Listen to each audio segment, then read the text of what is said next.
hallelujah. Ye de radia sinyame ye kese wade nyina mu. Ye nyankopon da wase se ne nso wodi de ya kyeye. Eye wadum o, eye wadum. Ye se nshira kese ye wodi a wo ye mobro humfo nti no ema erade yetimi de ho to so ma ne ye eye wo na wafrɛ yen. Eno nti en pai bo nyina ne se ebra wo ma de pa akye yen. Nyame nkronkro beboa yen. Me ya ye ne so we ni nko a. O Yesu Kristo dimuni ya bompaye. Hallelujah. Odofo me ma wakwaba e de ba oti ase senjumedie so. Ene ye behwe woman ye kan say brofo beka say Ecclesiastes.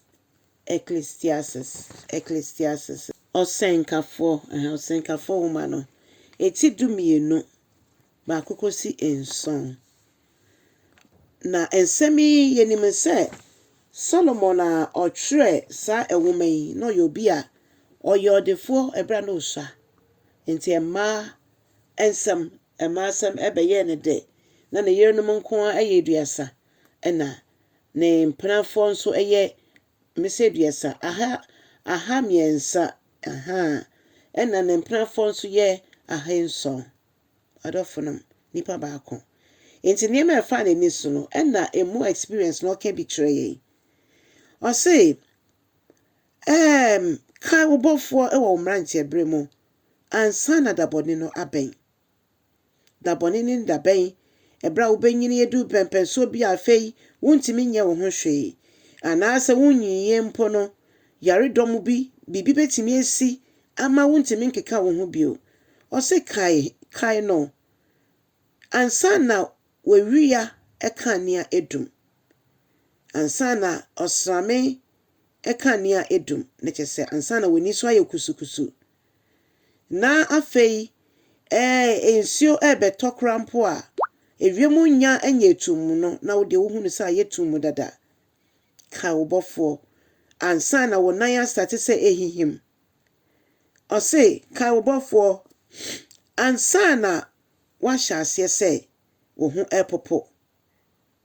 If you say no kwasem ne se nipadua yi de esei nipadua ye koye nimu nyina no na eye mre na esesa na wo baby bebre na eye wo ya eye ade eda ho. If you say nipadua ye dotie. Okay, and now say kai wo bɔfoɔ no ansana wo nan asate se ehihim. Afei kai wo bɔfoɔ ansana wo meti crash ase se chiachia. Na mo hu se mo hu odin brofo beka se strong men ahoden for no.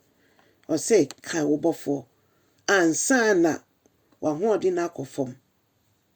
Kai wo bɔfoɔ ansana wo say astart se 82. Ni nyina e wo twerɛ yi mu a mekuso amekan. Kai wo bɔfoɔ ansana du ba bi a afei de wo ma enwe wo mpo no omu nyina efiri wo nkyɛn. Afei no akorati bia mo hwe okra na wo ho aye wo mo ahote. Kai wo bɔfoɔ. Kai wo bɔfoɔ ansana abane se o fa yare efi emma anasa o fa yare efi mema nkyɛn. Kai wo bɔfoɔ ne gyae saa abrabɔ no. Kai wo bɔfoɔ ne gyae se wo ye emma asɛm eni mema asɛm. Kai wo bɔfoɔ ebra akwanya wo ho emma we akwan ebiebia ma wo se wo betimi aye adwuma yi. Kai wo bɔfoɔ ne fa sa ahoɔden ne ye adwuma.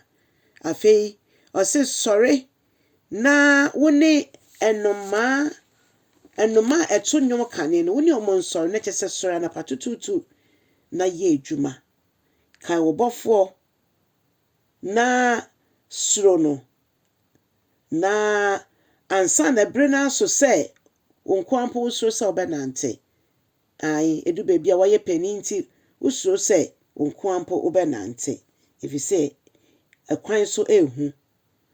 O se ka obofo ansa na wotiri mpo adane fita se almond dua edua bi eye hweren.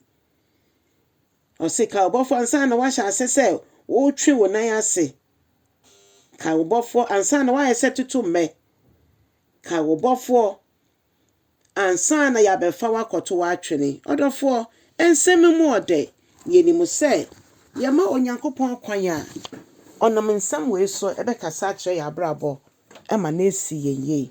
Onyankopɔn nhyira wo na ɔnyɛ ɔkɛseɛ na ɔnkyerɛ w'ahyia mu ɛberɛ a wo nso so wokyɛ asɛm yi ɛnyɛ nsɛnahɔ ma wo ɛne afoforɔ nyinaa.